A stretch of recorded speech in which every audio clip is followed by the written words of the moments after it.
तर मनसेतून भाजपत नुकताच प्रवेश केलेले संतोष धुरी बोलतायत, थेट जाऊया.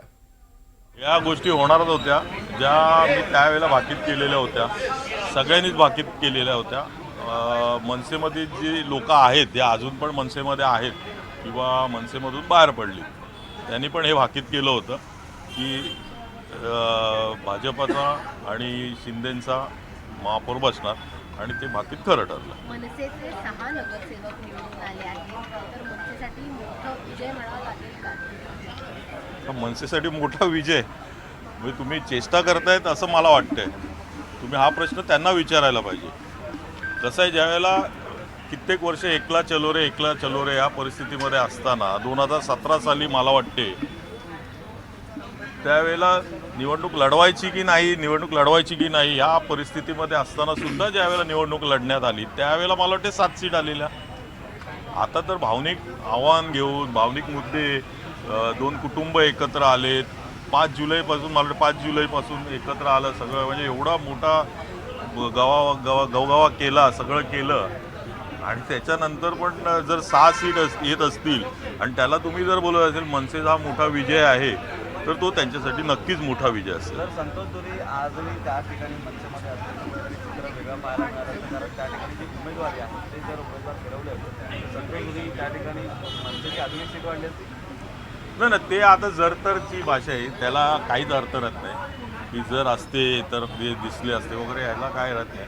तुम्ही जे सीट वाटप केलं ना, तुम्ही ज्या वेळेला सीट वाटप केलं त्यामध्ये जो सीट वाटपचा घोळ झाला ना, तो त्याचा परिणाम आहे.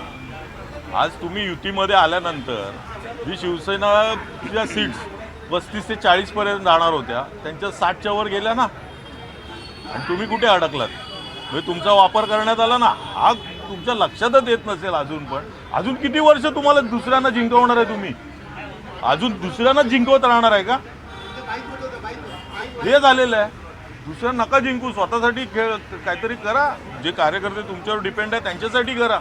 राज ठाकरे आणि त्यांच्या मराठी पक्षाचा पूर्णतः वापर केला असं तुमचं थेट म्हणणं आहे? हो, नक्कीच वापर केलेला आहे आणि हे मी पहिल्यापासून बोलतो, आता नाही बोलत आहे. मला वाटते मी हे पहिल्यांदा बोललेलो आहे. मी ज्यावेळेला पक्ष सोडला आणि मी भारतीय जनता पार्टीमध्ये प्रवेश केला त्यावेळेलाच सांगितलेलं मी की हे वापर करतायत म्हणून.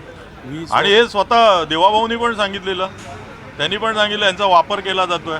परंतु ह्यांना जर कळत नसेल तर आपण त्याला काय करणार? मग आम्हाला बोलणार गद्दार आहे म्हणून. संजय तुम्ही ट्विटरवर आरोप केला आहे की मनसेचं झालं ठाकरेंसोबत जाऊन. जी मनसे स्वाभिमानानं सगळ्यांचा विरोध करायची, त्या मनसेला कुठेतरी यश मिळण्याऐवजी अपयश अनेक ठिकाणी मिळालं असं वाटतं तुम्हाला?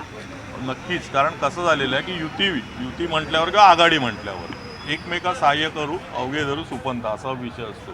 परंतु ज्या वळलीमध्ये एक सीट मनसेची होती, त्या मनसेची सीट आली का? ती नाही आली.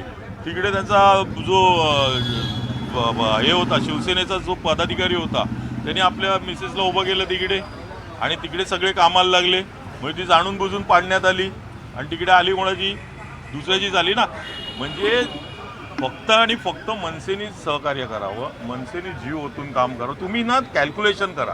मला वाटते ना, या हवेत बोलायच्या गोष्टी नाही. तुम्ही आज बसून जर हे केलं, प्रत्येक गोष्ट सीट्स काढल्या, म्हणजे इवन माहीममध्ये जिकडे बोलता ना, माहीम वरळीमध्ये ज्या बालेकिल्ला आहे, शिवसेनेचा असेल मनसेचा बालेकिल्ला आहे असं तुम्ही बोलताय ना, तर तुम्ही त्या सीट्स चेक केल्या ना, तर किती फरकाने आल्यात त्या चेक करा.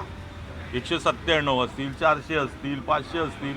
युती केल्यानंतर मोठ्या फरकाने सीट यायला पाहिजे होत्या.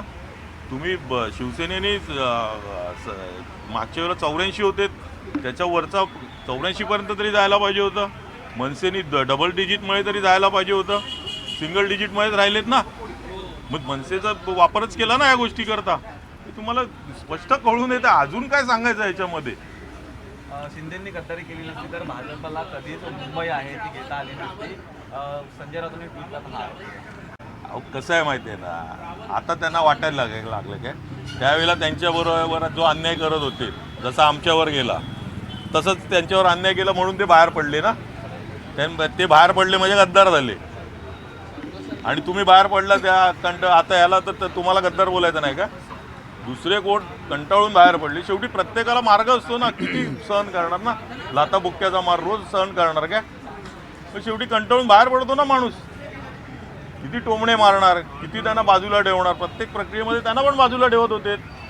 म्हणून सगळे आले ना. काय शिंदे साहेब स्वतः एकटे ना बाहेर आलेत, 40 जणांना घेऊन आले आणि 40 आमदार म्हणजे काय झालं, कधी कार्यकर्ते घेऊन बाहेर पडले. 20 वर्षांच्या प्रतीक्षेनंतर दोन्ही ठाकरे बंधू एकत्र आले होते, पण जास्तीत जास्त उमेदवार निवडून येतील किंवा सत्ता येईल ही हो, कधी भावनिक आहे समजेल? ना, भावनिक आव्हान ना आता लोकांना कळलंय. नुसतं भावनिक आव्हान करून नाही चालत हो आता. तुम्ही जाणार लोकांसमोर. माहिती आहे राजसाहेब ठाकरे पण म्हणायचे की उद्धवजी हे करतात ना, मग जाऊन भावनिक आव्हान करतात, हात जोडून आव्हान करतात आणि मतं मागतात. आता पण तेच केलं त्यांनी. भावनिक आव्हान करून चालत नाही. तुमची कामं काय, तुमची कर्म काय आहेत ना, ती लोकांसमोर दाखवायला लागतात. तुम्ही काय कामं करतायत.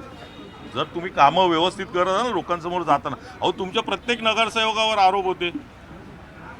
ज्या